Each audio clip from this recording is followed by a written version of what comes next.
Indonesian, balik lagi di Binus Online Interactive Channel. Dan kali ini lagi-lagi kita akan bahas tentang financial accounting. Jadi buat kamu yang jurusan accounting atau yang tertarik sama akuntansi, topik yang satu ini pasti menarik banget nih buat kamu. Tapi kita bahas setelah yang satu ini ya. Hai, nama aku Ruseli Hartawan, salah satu mahasiswa Binus Online Learning. Kegiatan aku sekarang ini sebagai atlet bulu tangkis. Aku memulai karir bulu tangkis aku sejak umur 5 tahun. Awalnya aku diajak papa untuk bermain di RT/RW dan dimasukin ke klub hingga sekarang. Bulu tangkis telah membawaku ke berbagai kesempatan dan mempertemukanku dengan banyak orang. Aku bergabung di Binus Online Learning ini di jurusan Bisnis Manajemen. Di tengah kesibukan aku sebagai seorang atlet, aku berkeinginan untuk berkuliah. Mendapatkan pendidikan formal adalah salah satu rencana aku untuk membantu bisnis keluarga. Pada saat itu, aku diperkenalkan temanku ke Binus Online Learning. Katanya aku dapat berkuliah tanpa mengganggu jam latihan aku. Dan benar saja, berkuliah di Binus Online Learning sangat membantu orang-orang seperti aku. Awalnya memang membutuhkan adaptasi, tetapi secara berjalannya waktu, aku mulai menikmati proses belajarnya. Sekarang, waktu luangku bisa kugunakan untuk mengembangkan diri. Walaupun online, tapi aku merasakan prosesnya begitu efektif. Mulai dari tugas, presentasi, dan FGD tetap rutin aku lakukan. Ditambah video penjelasan materi yang dapat aku akses berulang-ulang agar aku lebih mengerti.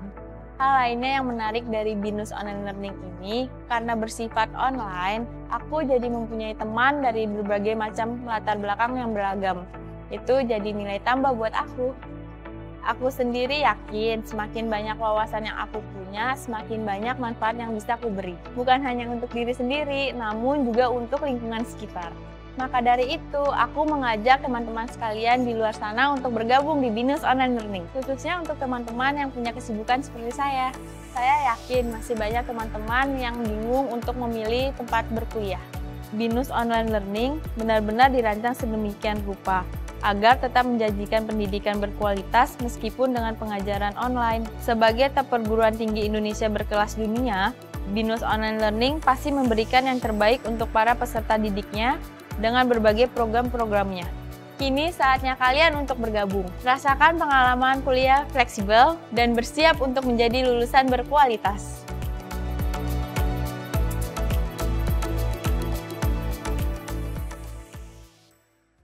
Di pembahasan tentang financial accounting kali ini, kita akan ngomongin tentang penilaian kinerja di satu perusahaan dan juga sistem kompensasi dan manajemen berbasis hasil.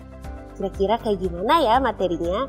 Yuk kita saksikan lewat penjelasan yang satu ini.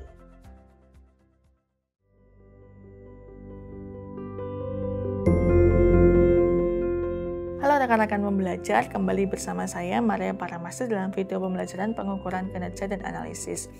Topik yang akan kita bahas hari ini yaitu mengenai bagaimana manajemen melakukan penilaian terhadap kinerja karyawan.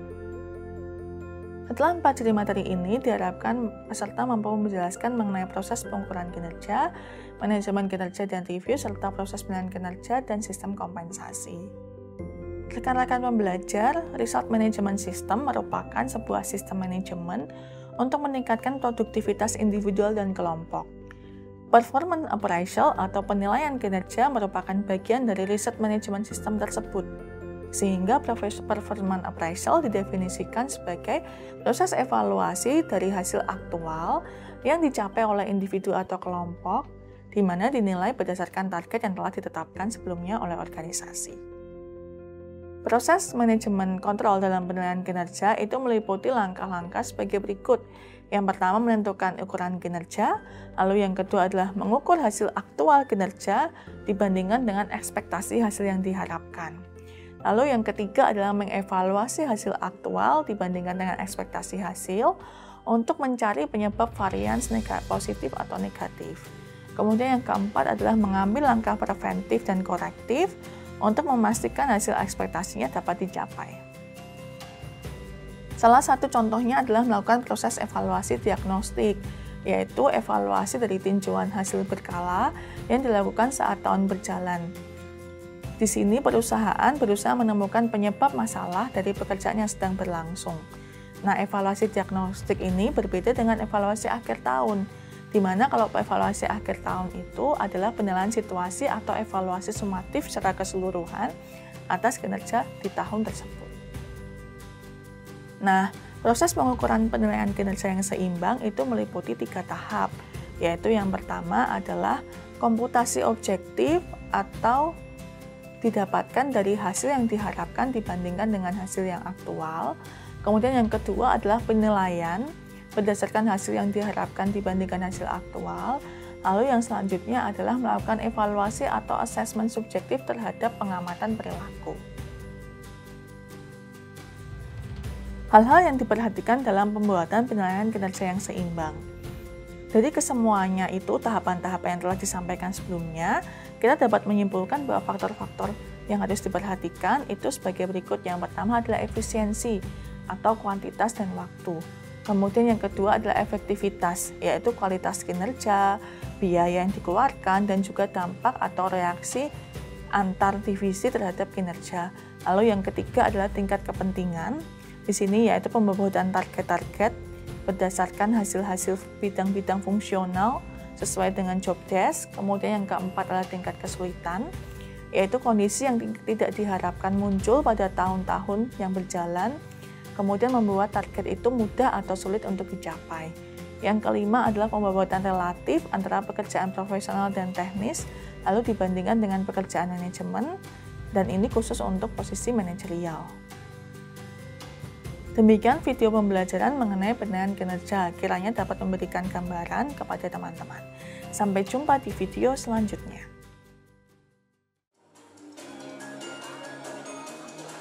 Guna mempererat hubungan seluruh BINUSian dan menciptakan sinergi, BINUS University untuk yang ketiga kalinya menggelar Alumni Gathering Wisuda 70 BINUS Online di BINUS University at Kemanggisan, Kampus Anggrek. Dengan mengangkat tema Flow Like Water, Drive Your Future, para alumni program Beyond diharapkan dapat terus berkarya, membina dan memberdayakan masyarakat di seluruh Nusantara, serta mempersiapkan alumni untuk menata masa depan. Banyak ilmu-ilmu baru yang kita dapat karena kan setelah lulus ini kan kita harus mempersiapkan diri nih buat ke karir selanjutnya itu akan gimana gitu. Jadi tadi lumayan banyak insight gitu sih dari HR tadi ya yang udah disampaikan tadi. Sama seru banget sih bisa ketemu teman-teman, kan selama ini kita kuliahnya secara online ya, terus jadi ngelihat secara langsung teman, dosen, dan itu berkesan banget sih. Dengan menghadirkan talk show inspiratif bertajuk From Classroom to Career, Your Smooth Transition to a Successful Career Launch, Head of Talent Acquisition and Total Rewards at PT Elang Mahkota Teknologi TBK, Erika Suwarandani, memaparkan soal langkah-langkah menyiapkan diri untuk menggapai karir impian. Mulai dari pembuatan CV yang baik dan benar, mengenali skill dan kesukaan, hingga trik mendapatkan dream job. Jadi jangan lupa tips-tips yang saya mau bagi ini. Pertama, udah harus tahu dream jobnya apa, supaya kalau apply nggak bingung. Kedua, apply-lah sebanyak-banyaknya, sambil teman-teman terus meningkatkan skill sampai nantinya ada dapat undangan interview. Nah, di undangan interview juga harus persiapan, lakukan persiapan sebaik-baiknya, dan ketika interview, do your best, ketika tes, do your best, dan pasti Tuhan akan buka jalan dan akan dapat karir yang sesuai dengan yang diharapkan.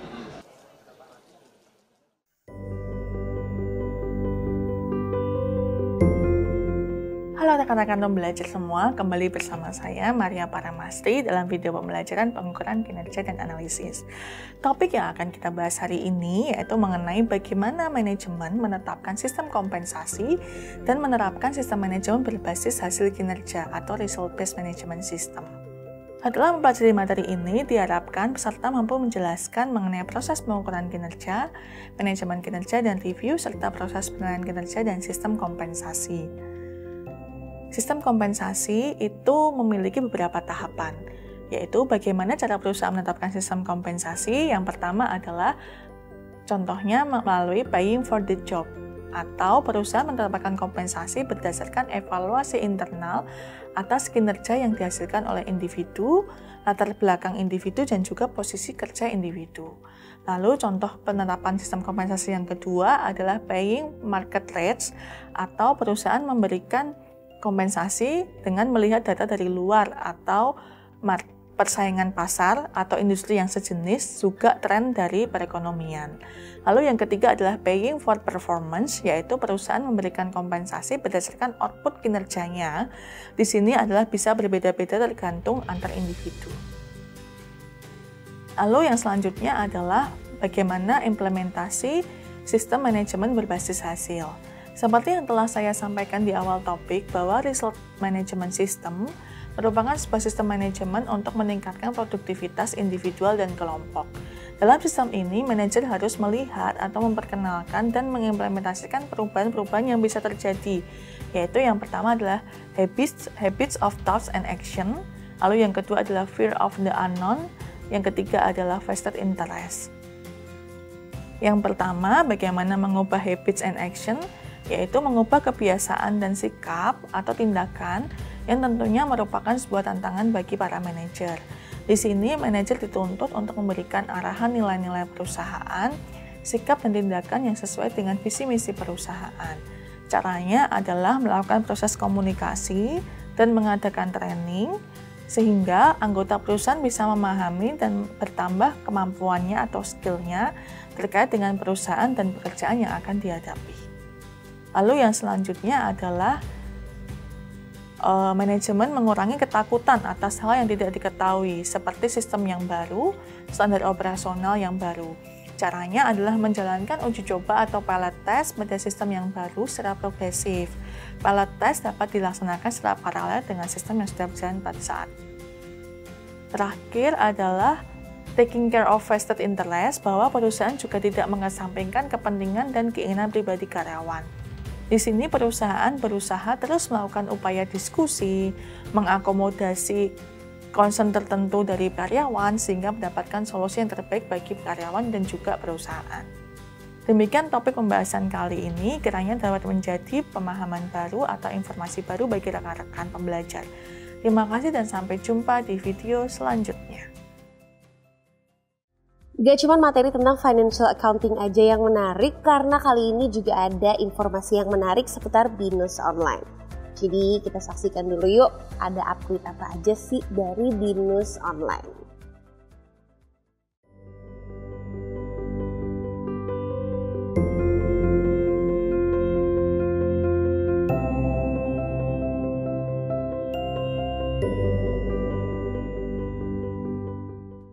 Segitu dulu informasi di Bionik kali ini. Buat kamu yang tadinya nggak tahu tentang penilaian kinerja, sekarang jadi tahu. Jadi bisa lebih hati-hati lagi nih kalau misalkan udah berbau-bau KPI, dan juga tahu tentang sistem kompensasi dan manajemen berbasis hasil. Jangan lupa untuk tonton semua episode Bionik di channel YouTube-nya BINUS TV, dan jangan lupa juga subscribe supaya kamu nggak ketinggalan video Bionik yang lainnya. Kalau gitu, Diandra pamit. Sampai jumpa di episode lain dari Bionik. Dadah!